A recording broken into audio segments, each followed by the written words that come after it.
今日咧，我想講下一個問題，好多洗緊血同埋開始洗血同洗咗好耐血嘅人提議啦。因為我初洗血嘅時候咧，係好多嘢係唔知嘅，醫療點樣安排啊，我就照做嘅啫。咁但係我發覺，如果洗咗血，而家我知道之後咧，其實係有選擇嘅，可以一部洗血嘅機對我哋點樣好啲啊？有咩問題啊？環境啊，各方面啊，舒唔舒適啊？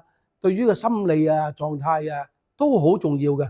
未洗過腎嘅就好多時都唔清楚嘅，但係當你有得選擇嘅時候，揀一間設備啊、環境啊更加好，會大大影響我哋洗腎嘅出嚟嘅效果。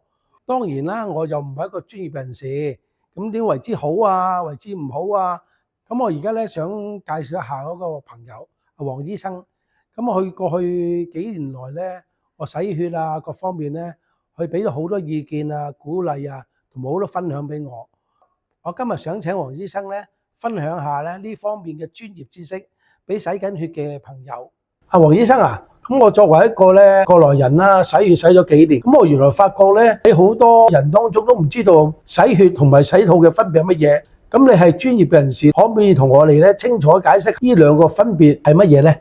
喂，師傅啊，咁我哋病人咧喺出現一啲腎臟功能衰竭嘅時候咧，例如我哋嘅腎臟咧清除毒素同水分嘅一個功能咧低於我哋腎臟嘅15%以下，咁我哋就可能要選擇一個腎臟嘅替代治療。咁我哋腎臟替代治療咧，其實係可以分兩種嘅，一種咧就叫腹膜透析，亦即係我哋洗肚啦。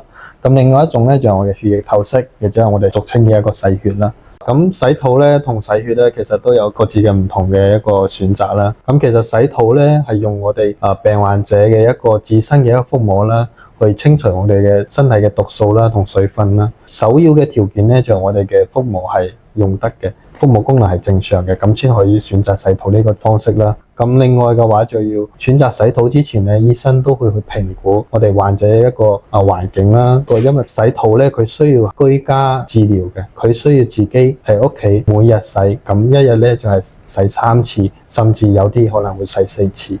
咁佢環境咧要求比較嚴格，咁需要一個無菌嘅環境啦。仲有要培訓我哋嘅病人或者家屬啦，去進行呢個操作嘅。咁一啲病人如果腹膜功能比較差，或者腹膜有黏連啦，或者係有做過大型嘅腹部嘅手術啦，咁呢啲病人就唔係好適合做腹膜透析嘅，即係我哋嘅洗肚啦。咁洗血咧，其實係通過我哋嘅機器去將我哋血液入邊嘅毒素同水分將佢清除出嚟。咁其實佢嘅治療咧會更加高效啲，咁清除嘅毒素咧又比較快速啲。人工腎咧可以分好多類型，咁我哋一般依家用緊嘅人工腎咧都係一啲高通量嘅透析器啦。咁佢嘅清除效果咧係唔會變嘅。好似腹膜透析，咁佢嘅腹膜咧會隨住時間嘅演變啦，仲有佢透析嘅時間啦，仲有佢感染嘅情況啦，可能腹膜嘅功能會出現減退嘅情況。但係洗血咧，佢個人工腎咧係唔會出現呢種情況嘅。咁因為佢嘅治療清除率係達到一個